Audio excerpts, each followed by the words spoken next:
really liked the intro that I did for the last update video, so I'll do it again.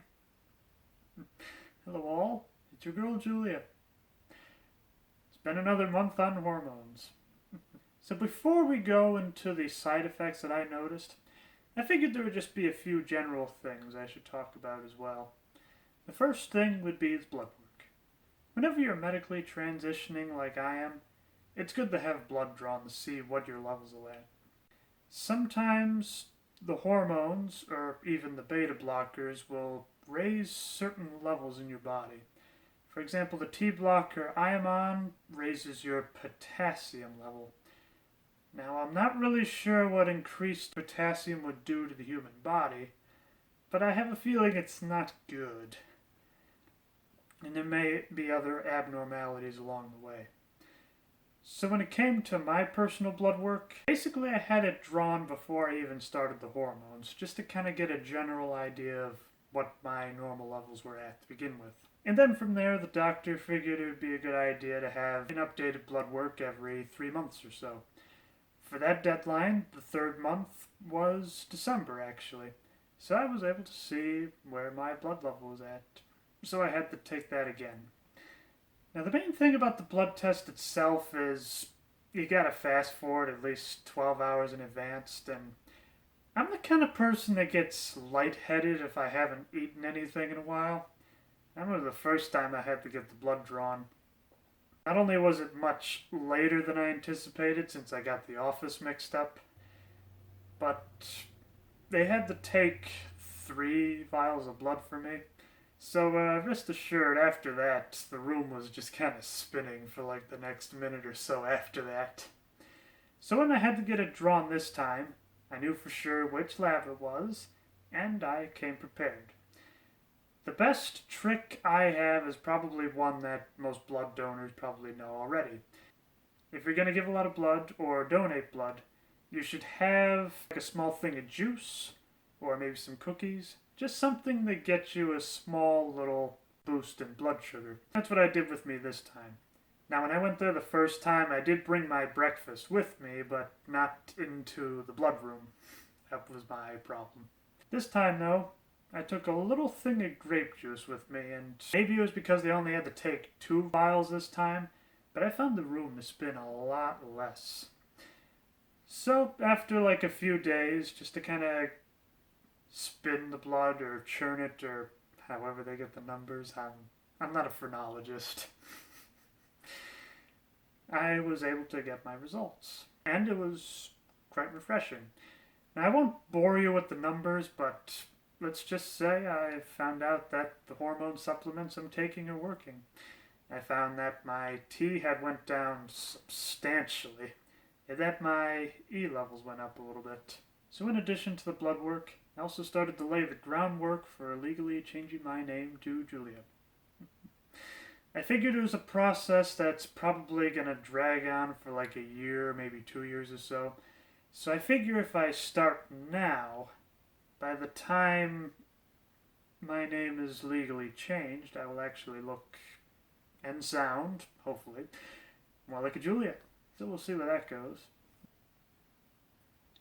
So after the name change, I'll start with the one I'm the most interested in, and maybe this was one of the reasons that you clicked on this video, and that would be breast growth.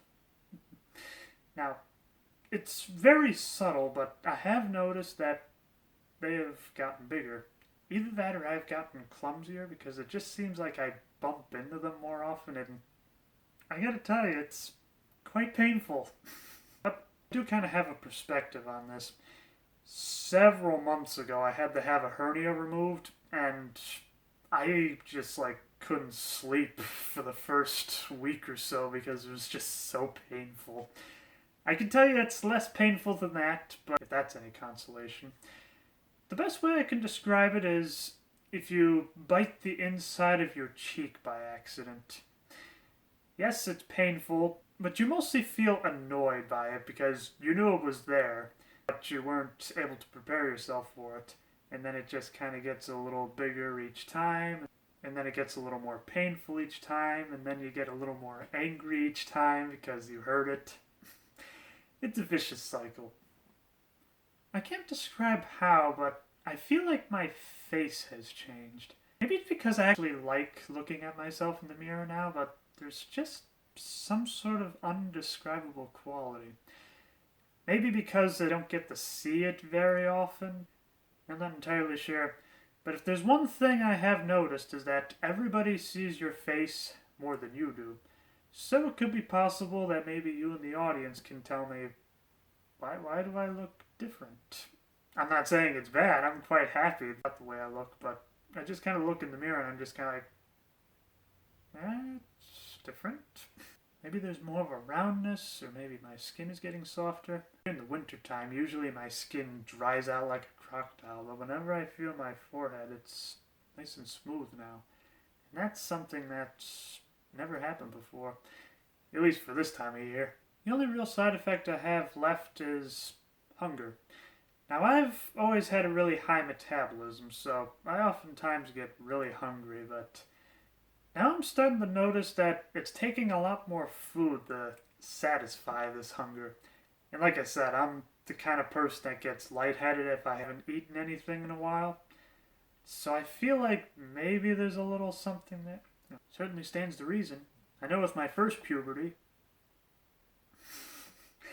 well, that is a really odd way of stating it, isn't it? I was really hungry, like, all the time. I remember I was just sneaking snacks, like, every night because I just couldn't quench it.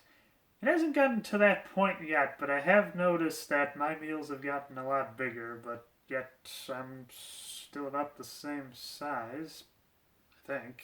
I haven't really noticed pants starting to hurt yet or anything. But I will definitely say one thing about this second puberty.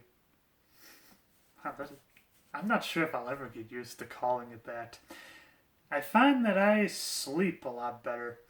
I don't know what it was, but when I was becoming a man, for some odd reason, I just like couldn't sleep at night. It's like I became really hyper, or I don't know what it was. I would just kind of lie there and that'd be it. It just wouldn't happen.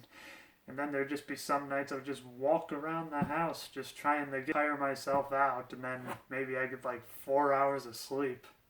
Who knows? Maybe that was like a subtle sign of my body's way of saying, you're going through the wrong puberty. You better fix this. I'll end with this. I feel like progress on hormone replacement therapy is kind of slow. But I'll have to admit, in the back of my mind, this is kind of what I thought hormone replacement therapy would be like.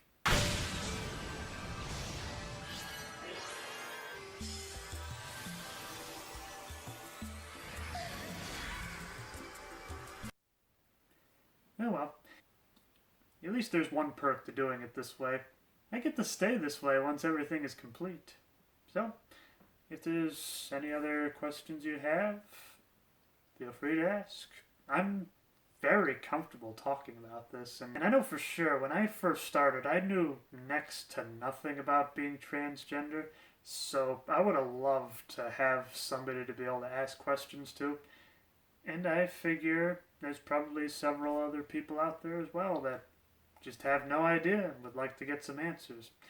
And I'd be perfectly fine with giving those to you. Of course, just know that my perspective comes from being a trans woman. Being a trans man, we have some other similarities, but it's a whole different animal, trust me. And as always, no politics. I get enough of that in my daily life to begin with, and I do not want to answer any questions about it. So, till next time, be yourself, no matter who that is.